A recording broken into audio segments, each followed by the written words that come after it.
Hi everyone, this is doctor Abhinav Banerjee. मैं doctor Abhinav Banerjee Moradabad में pulmonologist फिर आपके सामने। आज मैं सोचा कुछ लॉन्ग वीडियो बनाऊं इसके बारे में कि जो मिथ्स है, जो कुछ लोग सोचते हैं कि एक्चुअली ये बात ऐसा होना चाहिए, मगर पल्मोनोलॉजी या सांस की बीमारी में ऐसा होता नहीं है।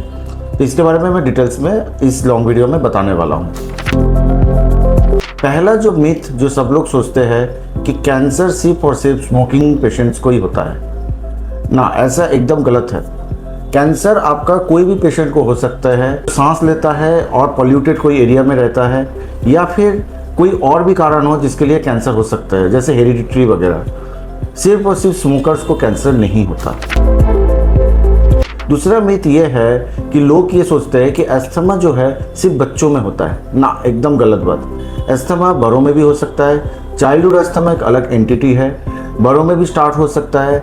एस्थमा इज बेसिकली आपका लंग्स का एलर्जिक रिएक्शन है टुवर्ड्स एनी एलर्जेन, बाहर का कोई चीज़ जो इनके शरीर को प्रभावित कर रहा है। तो एस्थमा बड़ों में भी हो सकता है। तीसरा एक बहुत इंपॉर्टेंट मिथ ये है कि लोग सोचते हैं कि अस्थमा में जो दिया गया जो रोटाकैप्स या इनहेलर्स होते हैं उससे लोग डिपेंडेंट हो जाते हैं या मल्टीपल प्रॉब्लम्स होते हैं। ये भी एक गलत सोच है, क्योंकि रोटाकैप्स आपके शरीर को इम्प्रूव करता है, आपका लंग्स का कॉम्प्लायंस को बढ़ाता है। ये ज़रूरी है और एक लेवल तक ये अस्थमा को पूरी तरह से ठीक भी करने में या COPD को ठीक भी करने में हेल्प करता है। फोर्थ जो मिथ है जो लोग सोचते हैं कि बहुत इंपॉर्टेंट है, वो है COPD जो होता है वो सिर्फ और सिर्फ लंग्स को अफेक्ट करता है। ये भी एकदम गलत है। COPD जो बीमारी है वो लंग्स को, उसके साथ साथ हार्ट, उसके साथ साथ इम्यूनिटी, उसके साथ साथ आपका शरीर में बहुत सारे ऑर्गन्स को अफेक्ट करता है। तो ये भी दिमाग में रखना जरूरी है। COPD सिर्फ और सिर्फ लंग्स का बीमारी नहीं, ये बहुत सारे शरीर में डिफरेंट ऑर्गन्स का बीमारी है और बहुत सारे ऑर्गन्स का डिस्फंक्शन सिंड्रोम करता है। और एक इम्पॉर्टेंट मिथ ये है कि कई लोग सोचते हैं अगर एक बार ऑक्सीजन लोगों को दे दिया तो वो एडिक्टिव होता है, बाद में ऑक्सीजन से हटते नहीं है। मैं ये बताना चाहता हूँ कि ऑक्सीजन बेसिकली कई लंग्स के बीमारियों में एज अ मेडिसिन काम करता है, जैसे पल्मोनरी हाइपरटेंशन हो गया, कुछ लास्ट स्टेजेस ऑफ COPD हो गया, जिसमें आपको ऑक्सीजन देना बहुत ज़रूरी है। इंटरस्टिशियल लंग डिजीज़ हो गया, अगर ऑक्सीजन नहीं देंगे तो ये पेशेंट्स इंप्रूव नहीं करता और ये एकदम एडिक्टिव नहीं है। पेशेंट्स जब इंप्रूव कर जाएगा हम लोग टाइट्रेट करके ऑक्सीजन को बंद भी कर सकते हैं।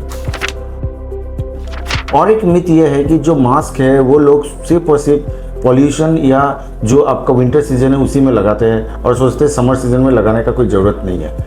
ये मिथ ऐसा कुछ नहीं है। मास्क बस आपको फॉर्मली प्रिवेंट करता है कोई भी पोलन बड़ा जो 5 माइक्रोग्राम टू 15 माइक्रोग्राम के ऊपर जो आपका जो भी डस्ट पार्टिकल्स है उससे प्रिवेंट करता है और लगाना बेहतर है। और एक लास्ट जो मैं बहुत इंपॉर्टेंट जो मिथ के बारे में बताना चाहता हूँ वो है, मुरादाबाद में एक थिंकिंग है या फिर ऐसे सिटीज़ में एक थिंकिंग है, अगर खांसी आपका 2 से 3 हफ्ते से ज़्यादा लगातार हो तो लोग सोचते हैं कि ये एलर्जिक कॉफ है और पेशेंट को कोई चीज़ से एलर्जी है। ऐसा नहीं है। कई इन्फेक्शंस होते हैं जो लंबे टाइम तक खांसी आपका शरीर में कर सकता है, जैसे कोई फंगल इन्फेक्शन हो या फिर कोई और प्रॉब्लम हो जो आपका पल्मोनरी समझे, जिसमें लॉन्ग टाइम तक आपका ड्राई कफ हो सकता है। तो अगर आपका 2 से 3 हफ्ते से ज़्यादा खांसी हो तो ज़रूर आप डॉक्टर के पास जाए, एक्सरे कराए और उसके बाद डॉक्टर से सलाह ले कि क्या प्रॉब्लम है क्या नहीं है। तो मैं ये सब मिथ जो 1 से 9 तक जो मिथ बताया ये बहुत इंपॉर्टेंट है, जो मुझे लगता है इंडिया में हर एक आदमी के दिमाग में होना चाहिए। और कोई भी चीज़ के बारे में अगर कभी भी ज़रूरत पड़े आप मेरे को मॉर्निंग 9 o'clock से इवनिंग 9 o'clock तक कभी भी इस नंबर पे कॉल करके पूछ सकते हैं कि डॉक्टर साहब ये प्रॉब्लम है तो इसको कैसे हल किया जाए। मैं डॉक्टर अभिनव बनर्जी मुरादाबाद से आपको ये बताना चाहता हूँ कि पल्मोनोलॉजी जो है it's a separate subject, it's a very interesting subject और it's a very important subject, क्योंकि शरीर जो होता है बिना लंग्स का कोई काम का नहीं है और लंग्स आपका हेल्दी रहेगा तो आपका शरीर भी हेल्दी रहेगा। Thank you.